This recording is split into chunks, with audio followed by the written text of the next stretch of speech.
कहता था मैं अकेला काफी हूँ, वो आज अकेला बैठकर रो रहा है। नवाज शरीफ की सियासत खत्म करने वाली जमात किरची किरची हो गई। बंकर में छुपे शख्स को इबरत का निशान बनाकर छोड़ेंगे। मरियम नवाज का आजाद कश्मीर के इलाके बाग में जलसे में धुआंधार खिताब। कहा, शहदा की यादगारों को आग लगाने वाले हम में से नहीं, जो शहदा का एहतराम नहीं करता हम उसका एहतराम नहीं करेंगे। कहा, कोई कितने ही गुस्से में हो अपने मुल्क को आग नहीं लगाता। नवाज शरीफ ने बदतरीन हालात देखे मगर पाकिस्तान पर आंच नहीं आने दी। जो कुछ 9 मई को हुआ उससे शहदा के लवाहिकीन की आंखों में आंसू आ गए। ट्रंप के साथ बैठकर कश्मीर का सौदा करने वाले को कौम माफ नहीं करेगी। आजाद कश्मीर का साबिक वज़ीर आज़म ही चेयरमैन पीटीआई के खिलाफ गवाही दे रहा है। नवाज शरीफ के कई दुश्मन आए और गए, अल्लाह ताला बार बार नवाज शरीफ को लेकर आता है। मुस्लिम लीग नून आज भी है और कल भी रहेगी।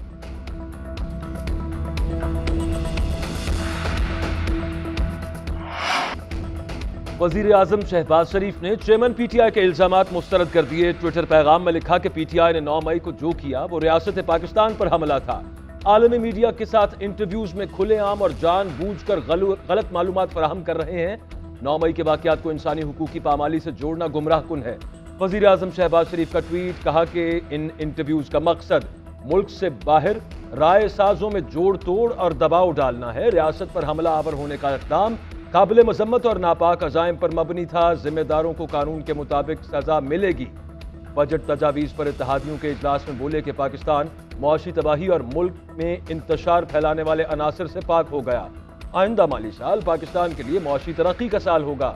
मुल्क की तारीख में पहली बार 13 जमातों ने सियासत को दाव पर लगाकर रियासत को बचाया। बजट का महवर तरक्की, अवामी फलाह, कारोबार दोस्त पॉलिसीज होंगी। पीईडीपी का हजम 700 से बढ़ाकर 9.5 अरब रुपए किया जा रहा है। इलेक्शन पर मुतफिका फैसला करेंगे। मुल्क की सूरत हाल को नई प्रैक्टिस की भेंट नहीं चढ़ा सकते। जो मुल्क के लिए मुफीद होगा वही फैसला करेंगे। इलेक्शन का फैसला करने से पहले देखना होगा मुल्क को नए हंगामों की भेंट चढ़ाना है या मईशत को खड़ा करना है। मौलाना फजल रहमान की लाहौर में मीडिया से गुफ्तगू, बोले चेयरमैन पीटीआई से मुज़ाकरात पहले हो रहे थे ना अब कर रहे हैं। रियासती इदारों पर हमला होगा तो आर्मी एक्ट हरकत में आएगा। पीटीआई पर पाबंदी का फैसला अदालत को करना है। अगर अदालत समझती है कि पीटीआई पर पाबंदी होनी चाहिए तो खसकम जहां पार। गुजरावाला में मीडिया से गुफ्तगू में बोले चेयरमैन पीटीआई का एजेंडा ही मुल्क को तबाह करना है। अमेरिका मुखालिफ चूरन बेचा, अब मिन्नतें तरले कर रहा है। मौलाना फजल रहमान की वज़ीर आज़म शहबाज शरीफ से मुलाकात, सियासी माशी सूरत हाल और आईनी मामलात पर मुशावरत। सियासी मामलात मुज़ाकरात और इत्तेफाक राय से ही बेहतर अंदाज में हल हो सकते हैं। तवक्को है कि सियासी जमातें मुल्क भर में एक साथ इंतखाबात पर मुत्तफिक हो जाएंगी। सुप्रीम कोर्ट ने इलेक्शन केस की 5 मई की समाअत का तहरीरी हुक्मनामा जारी कर दिया। सियासी जमातों के मसाइल मुज़ाकरात से हल करने की कोशिश काबिल सताइश करार। हुक्मनामे में कहा गया कि पीटीआई और हुकूमती कमेटियों ने मुज़ाकराती अमल पर अपनी अपनी रिपोर्ट जमा कराई। साद रफीक ने बताया कि एक साथ इंतखाबात कराने पर इत्तेफाक राय हो गया। शाह महमूद कुरैशी ने जवाब में मुज़ाकरात में पेशरफ्त पर मायूसी का इजहार किया।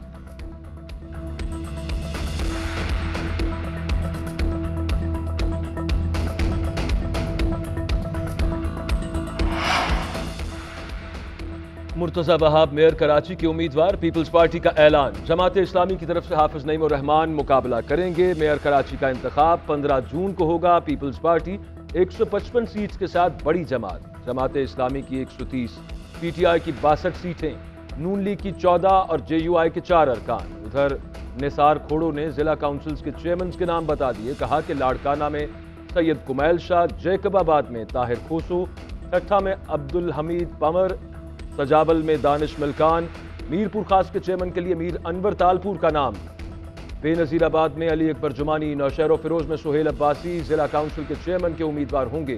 भूटकी में बंगल खान, टंडू मोहम्मद खान में कासिम शाह, बदीन में चेयरमैन के लिए अली असगर को नामजद किया गया।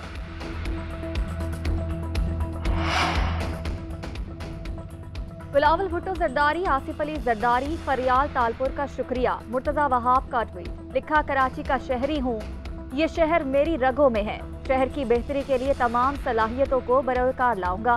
तमाम स्टेक होल्डर्स के साथ मिलकर पूरे शहर को आगे ले जाऊंगा। हम सब मिलकर काम करेंगे। बिलावल भुट्टो की रहनुमाई में डिलीवर करेंगे। अब हकीकी मायनों में आवाम की खिदमत होगी। इख्तियारात का रोना नहीं रोया जाएगा।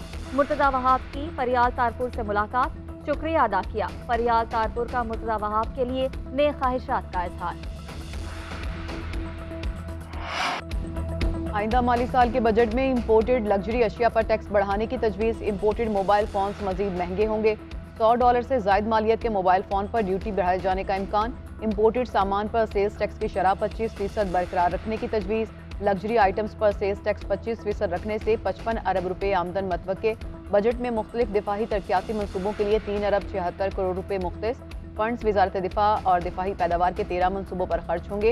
एरियल फोटोग्राफिक सर्वे के लिए जदीद ड्रोन खरीदने का फैसला।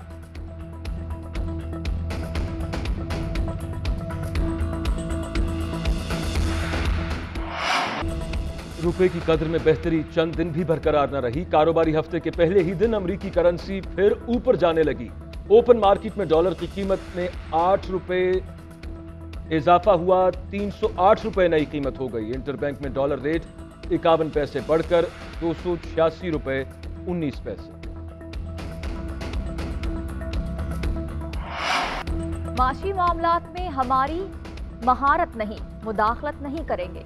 के इलेक्ट्रिक की निजकारी से मुताल्लिक केस की समाअत के दौरान चीफ जस्टिस के रिमार्क्स। कहा के इलेक्ट्रिक की निजकारी को 18 साल हो चुके हैं। पुराने मुकदमात इसलिए समाअत के लिए मुकर्रर कर रहे हैं ताकि देख सकें लाइव इशू है। आप चाहें तो मुताल्लिका हाई कोर्ट से रुजू कर सकते हैं। वैसे भी पार्लियामेंट ने आर्टिकल 184 की शिक 3 से मुताल्लिक 2 कवानीन बनाए हैं। केस की समाअत कल तक मुलतवी कर दी गई। मेरा क्या ताल्लुक जहांगीर तरीन से? असद उमर का सवाल पूछने वाले सहाफी को जवाब। कहा, जहांगीर तरीन से कोई राबता नहीं, फवाद चौधरी राबते में रहते हैं। दबाव से मुतालिक पूछे गए सवाल के जवाब में बोले, दबाव बस यही है कि रोजाना अदालत में खड़े होते हैं। फैसल वाबडा किसके लिए काम करते हैं मुझे इल्म नहीं। थाना तरनौल में दर्ज मुकदमे में असद उमर की अबूरी जमानत में 10 जून तक तोसी। उधर साबिक स्पीकर असद कैसर कहते हैं कि PTI में हूँ, पार्टी चेयरमैन से राबता है।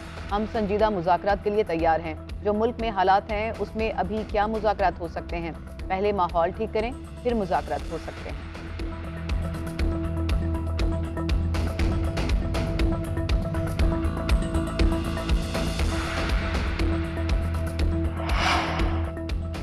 तहरीक इंसाफ के मजीद अरकान पार्टी छोड़ गए। रुकन सिंध असम्बली शहजाद आवान की राहें जुदा। MPA की सीट से भी इस्तीफा देने का ऐलान।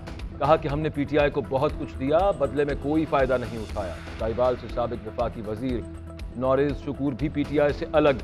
साबिक रुकन असम्बली सबीन गुल का पार्टी और सियासत छोड़ने का ऐलान। PP 222 से टिकट होल्डर शाजिया अब्बास भी PTI से अलग।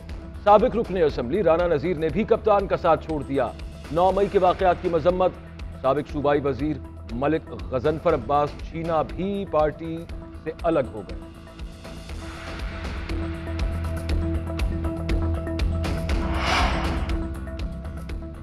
तरीन ग्रुप की नई सियासी जमात के लिए मुशावरत हतमी मराहिल में दाखिल।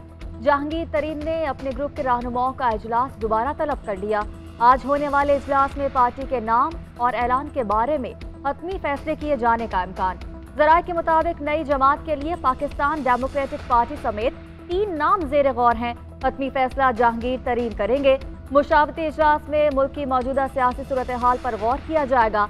ग्रुप में नए साथियों की शमूलियत के मामला भी जेर बहस आएंगे।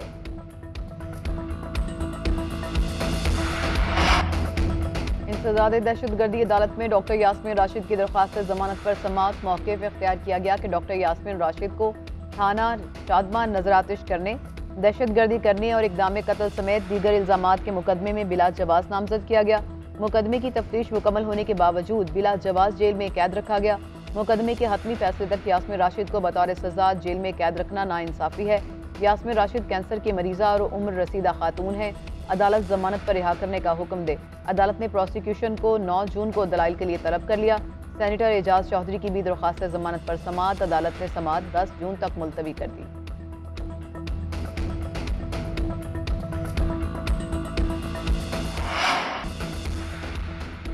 PTI रहनुमाओं के खिलाफ तौहीन इलेक्शन कमीशन केस पर फैसला महफूज। 20 जून को सुनाया जाएगा। असद उमर के वकील ने इलेक्शन कमीशन के दायरा कार पर सवाल उठा दिया। दौरान समाअत मौक़िफ़ इख्तियार किया कि जिसकी तौहीन हुई हो वो केस नहीं सुन सकता। इलेक्शन कमीशन के पास समाअत का इख्तियार नहीं।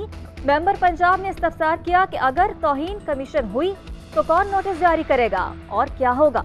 अनवर मसूद ने मौक़िफ़ इख्तियार किया कि अदालत ऑर्डर पास करती है कि ये तौहीन हुई है। रजिस्ट्रार खुद नहीं कहता कि आपको नोटिस हुआ है। इस तरह के केस की समाअत लार्जर बेंच कर सकता है। इलेक्शन कमीशन कोई अदालत नहीं, अदालत वो है जो सिविल कोर्ट एक्ट के तहत बनी हो। आप ये केस नहीं सुन सकते। हाई कोर्ट का फैसला भी मौजूद है। कमीशन अरकान को जजेस नहीं कह सकते, ये सिर्फ मेंबर्स हैं। रुकने बलोचिस्तान असेंबली सरदार यार मोहम्मद रिंद की 9 मई के वाकयात की मजम्मत। कहते हैं कि हमने पीटीआई को पहले ही खैर बात कह दिया था, जब मौमन खसूसी बनाया गया तब भी साबिक वज़ीर-ए-आज़म के साथ नहीं चल सका। न्यूज़ कॉन्फ्रेंस करते हुए कहा कि 2 माह पहले मेरे बेटे पर कातिलाना हमला हुआ, एक गार्ड जाम बहक और कई लोग जख्मी हुए।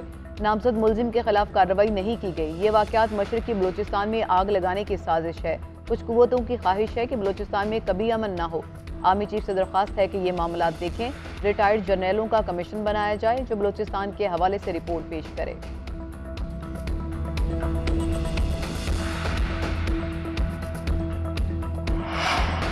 पाकिस्तान और इराक का ताल्लुकात को मुस्तहकम बनाने पर इत्तफाक। वज़ीर ख़ारजा बिलावल भुट्टो की इराकी हम मनसब से मुलाकात। दो तरफा ताल्लुकात समेत अहम अमूर पर तबादला ख्याल। पाकिस्तान और इराक के दरमियान मुफाहमत की 2 याददाश्तों पर दस्तखत किए गए। मुश्तरका न्यूज़ कॉन्फ्रेंस में बिलावल भुट्टो ने कहा कि पाकिस्तान और इराक ने हमेशा मुश्किल वक्त में एक दूसरे का साथ दिया। पाकिस्तानी ज़ायरीन की बहुत बड़ी तादाद हर साल इराक आती है। उम्मीद है कि दोनों ममालिक के दरमियान बाहमी ताउन मज़ीद फ़रोग़ पाएगा। उधर वज़ीर ख़ारजा बिलावल भुट्टो की इराकी सदर और वज़ीर-ए-आज़म से मुलाकातें। पाकिस्तानी अवाम की तरफ से नेक ख्वाहिशात का इजहार। 2 तरफा ताल्लुकात मज़ीद मुस्तहकम करने के अज़्म का इरादा।